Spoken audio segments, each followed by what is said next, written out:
homemade traditional Peruvian dessert, alfajores, basket of ham, beef, turkey, veggie gourmet sandwiches.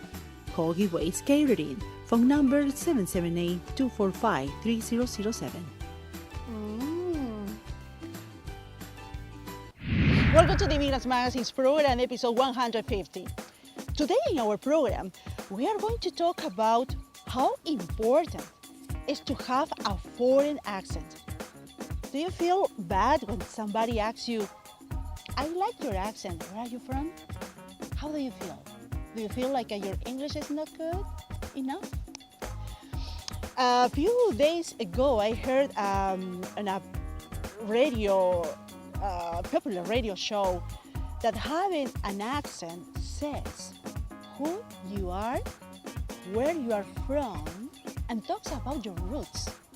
Gentle Guide to Canadian English Accent is our new segment. But first, our teaser.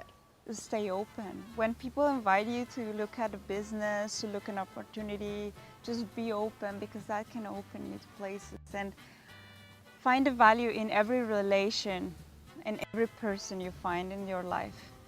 Sometimes you might find that your accent is just getting a little bit in the way of you saying what you want. So maybe people here can't always understand exactly what you want to say.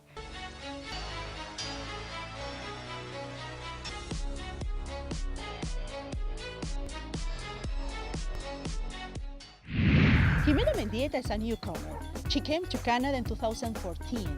She will tell us her dreams, her goals, and what kind of job she's doing for surviving at this moment.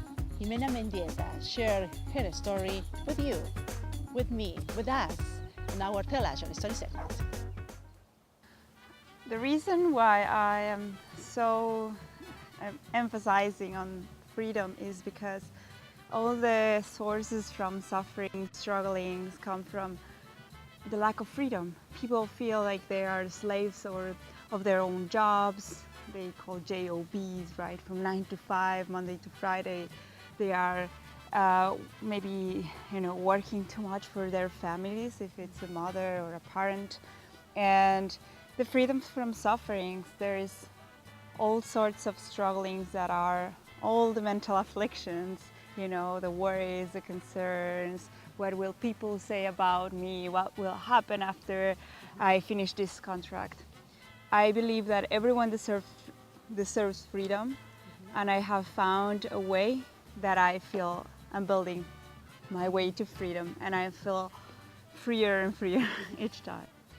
Well, my background was in yoga, in health. I did dance, acrobatics, and that took me into yoga. And when I found yoga, it was like so awesome. It was like I'm home, because it's a way of feeling. It was for me to feel at home in my own body, in my own life, with whatever mess is happening at the moment.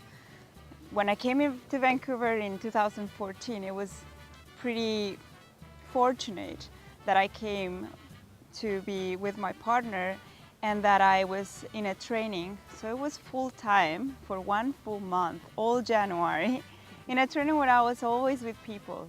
And then we didn't have time to go out or go for lunch, or we didn't have any spare time. That was all January. That was like very exciting, because I could see my life just changing so much. And after that month finished, I saw myself in the house all day long when it was snowing outside. And I had to find a way to keep myself busy. So I started working on my yoga website, and I started working on audios, videos. So I think that is a key, but also being able to attend at a time yoga classes and meet new people. It was hard because I didn't have like a set of friends or community. My husband is also not from Vancouver. He's from South Africa, and he didn't have that family community. So we were very conscious that we needed to build that for our lives. I was a business owner. I was a yoga studio owner, and coming here, realizing that I sold my yoga studio, and then after 3 months I finished the money and I didn't have that as an income. I felt totally frustrated. It's like, oh my God, I worked all those years to create a sort of an income, and then it's disappearing in 3 months. So that gave me a different perspective of how I want to work in my future, where I want my income coming from in one part. And then like one other thing is, family. I'm building my family now in Vancouver, in a new country, new city. Well, the first few months in Vancouver were completely, I wasn't frustrated as many people feel homesick. I was completely excited because I saw things unfolding in my life that I was just waiting for them to unfold. The way things synchronized for me to come here was amazing. And of course there would be times where it will look dark to me, but just to look back at all the things that needed to unfolded, brought me here with a new partner, with a new life, with a new career. There wouldn't be any reason why not to be certain that things would be amazing for my life. I know I probably am. I come from a third world country. I come from Mexico, but I also lived in Denmark, which is a country that's like way more organized than Vancouver and has many more things like settle up in the country. So I remembered when I lived in Denmark, the first few months where like everything is amazing and I'm just like in la la land, looking at the trees, the parks, the people, the culture. And after passing, because I lived there for 18 months, I remember the last 4 to 5 months I really felt comfortable. So I know I've experienced it before, so I'm certain that there's shifts happening and still like in the process of going to happen. So first of all, when Mark was doing finances and he invited me to join his business, it felt a bit awkward because how me as a yoga teacher going to be talking about finances to people feels like there's something very different, especially because when I made the decision to make a living as a yoga teacher, it's because I really want to embrace the meditation, the yoga principles into my life. And it took me to look at life from a different perspective. As I told you, like I come to this realization, like all that money and all that that business I worked for is gone, and I need to work things in a different way. Now in my life, I am very solid in my practice with Mark, and we meditate every day and we practice yoga. We found so much joy in attending the yoga studio of my yoga community, which is Dharma Yoga. And it is all comes together, right? Because we are in a physical life where we need money and where we need different programs and plan for the future. And I feel so useful helping people in that side. How to do yoga at home? It is a very tricky question in a way. I used to be very strict about it, meditate every day for 2 hours in my yoga practice. And there were times where I completely left the meditation side and I would say, yes, I'm meditating while I'm doing this or while I'm doing that. In a way, we should be living in a meditative state. But the truth is that it's very hard if we don't dedicate certain time every day. So what I feel it's very important for me, it is to dedicate some minutes first thing in the morning to connect with higher purpose for my life, for myself. and to bring just like the warmth of love into my life, so that anything I do might be related to financial services, might be related to the nutritional services or network marketing or yoga. Whatever I do, I know it is part of a bigger purpose or a bigger goal. What advices for newcomers? My best advice, if you are a newcomer, it is to always stay in touch with yourself, with your deepest desires, because that, and your wishes, because that is what has brought me and opened my world to so many possibilities.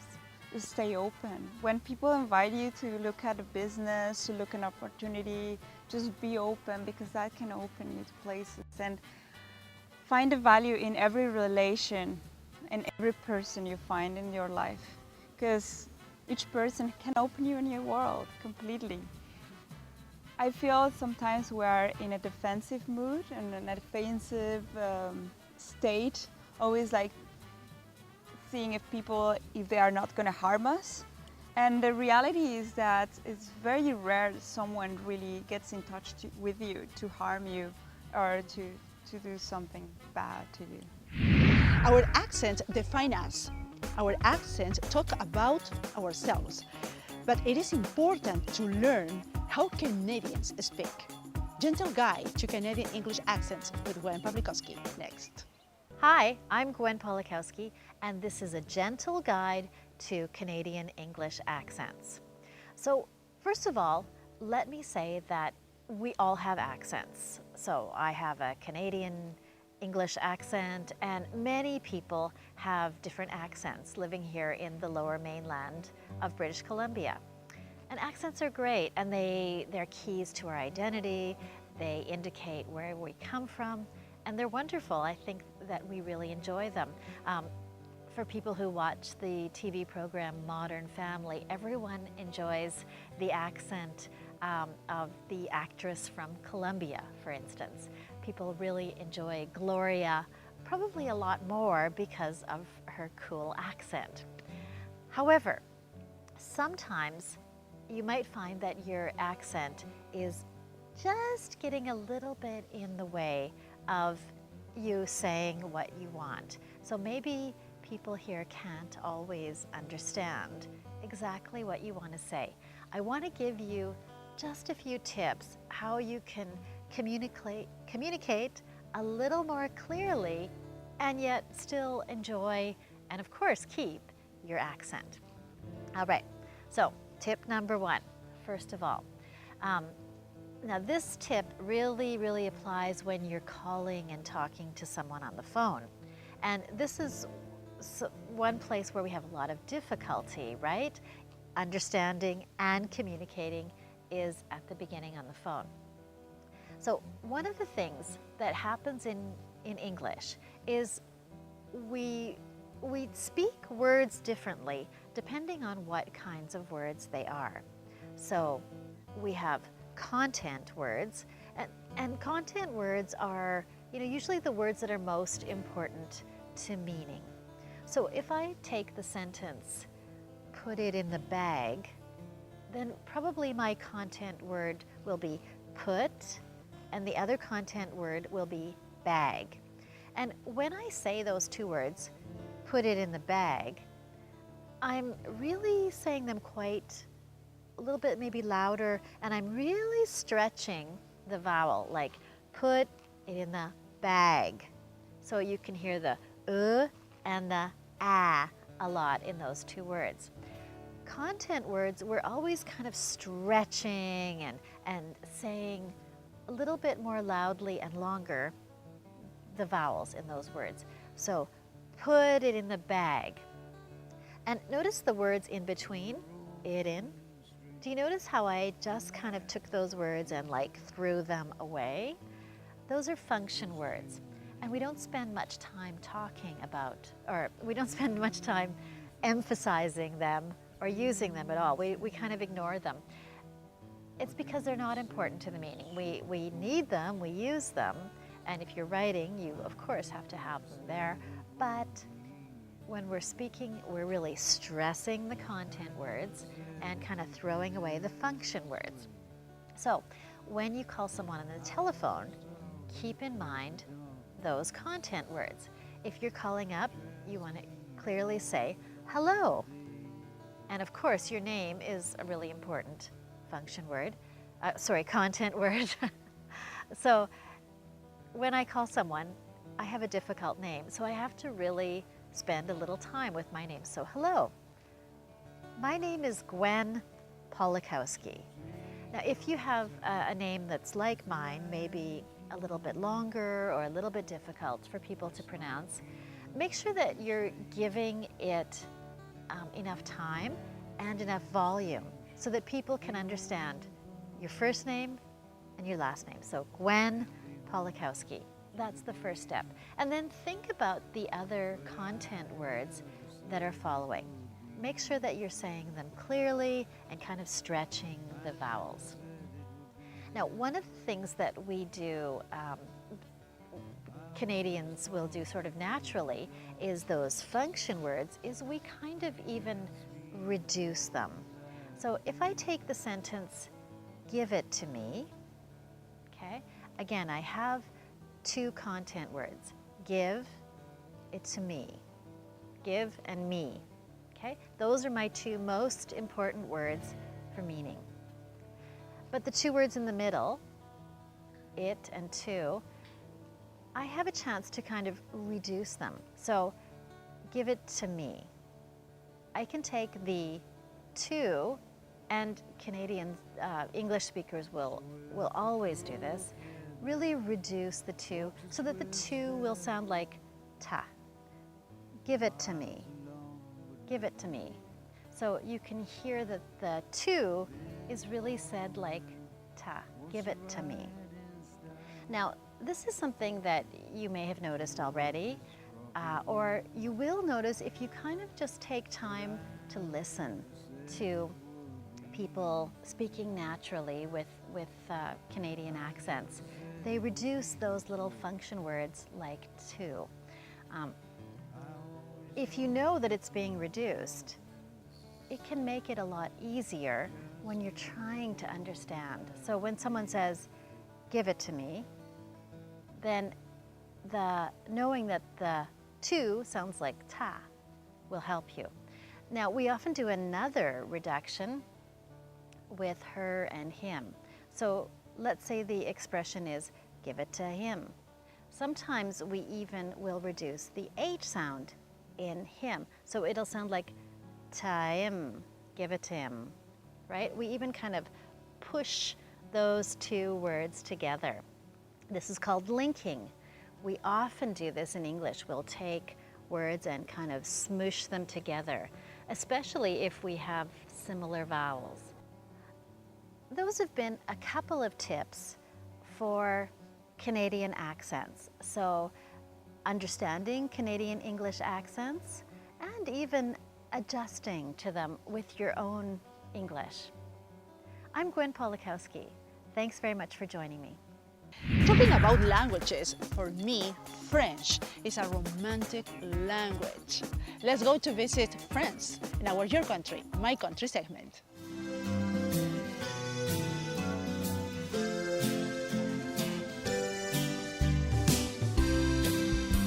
Gay Paris, the largest and greatest city in all of France, is also the country's capital.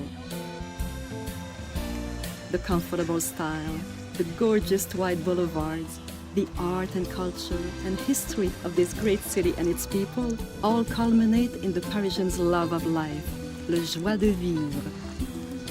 Paris is built on the banks of the River Seine and is one of the world's great cities. Wherever you look, there is action and movement of people hurrying here and there. But behind the hustle and bustle, you will find that Parisians live life to the full and enjoy every moment.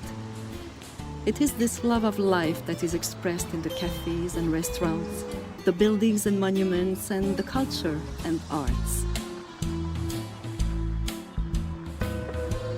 The Champs-Élysées is arguably the most beautiful avenue in all the world and captures everything that is Paris. A beautiful cobbled boulevard, roadside cafes, top-class stores. It is the Paris from the movies. With the Arc de Triomphe at one end and the Place de la Concorde at the other, the Champs-Élysées is the heart of Paris. Located in the heart of the city, right beside the Seine, the Eiffel Tower is the tiara of Paris.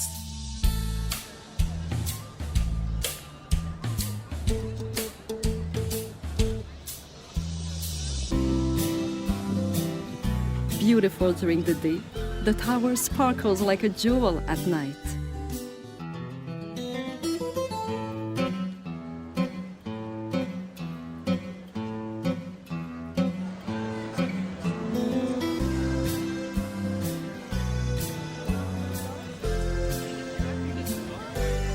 The Louvre is the most famous art gallery in the world.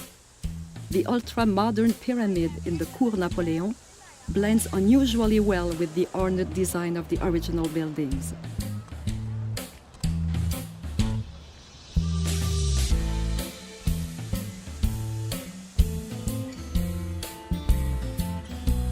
Located on the Île de la Cité, Le Notre-Dame de Paris is the Grand Cathedral of Paris. The power of the ornate Gothic architecture and incredible flying buttresses veils the serenity of the cathedral's interior. All around the grounds, you will find people celebrating life and enjoying the moment.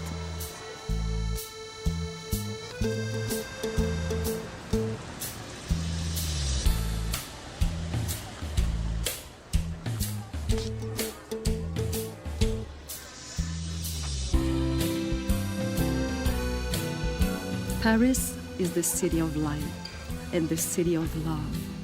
Embrace Paris for only a moment, and she will embrace you for life.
Once you are seated in front of our camera, be careful. Our camera can be filming you. Behind the scenes, next. Ya vamos a... Una primera pregunta, Fernanda. Sí, me siento bien. Oh, sorry. I'm sorry. Okay. Well, this is not employment tips, right? No, no, no. So, hi, I'm Gwen Pawlikowski. This is your gentle guide to... Hi, I'm Gwen Pawlikowski, and this is your gentle guide to Canadian accents. Oh, sorry. I don't want to say accents. Doing yoga or meditation are the best way to feel relaxed and find peace on ourselves. Thanks, Jimena Mendieta, for sharing with us your amazing story. See you next time. I am Fabiola Palomino, your host. Nora Valdés te ofrece orientación y la información que necesitas para iniciar tu nueva vida aquí en Canadá. Para mayor información, llame al teléfono 604-351-0625. Problemas de relaciones interpersonales, separación, divorcio, problemas con niños, adolescentes y adultos. Soy la doctora Yolanda Montoya, soy Clinical Counselor y mi teléfono es el 604-861-1071. Para empezar, mi escuela, la escuela donde crecí, siempre tuvimos inglés, luego, pero no era así. Tengo muchos compañeros que no pueden tener una conversación. Una de las cosas que hice era ver películas con subtítulos en inglés. Si no entiendo algo, los escribía, o sea, como si lo estuviera estudiando, pero era más como por diversión, por querer, era ambición, ¿no? Querer ver películas en inglés sin subtítulos. Okay. Luego cuando viví en Mazatlán, viví con una pareja americana. Ah, eso te ayudó bastante. Un poco así, y luego ellos me enseñaron, con el señor lo que hacía era que leíamos un libro juntos y él me enseñaba a pronunciar cada palabra. Eso me ayudó un poco. Cuando vivía en Dinamarca sí hablaba mucho inglés, pero era un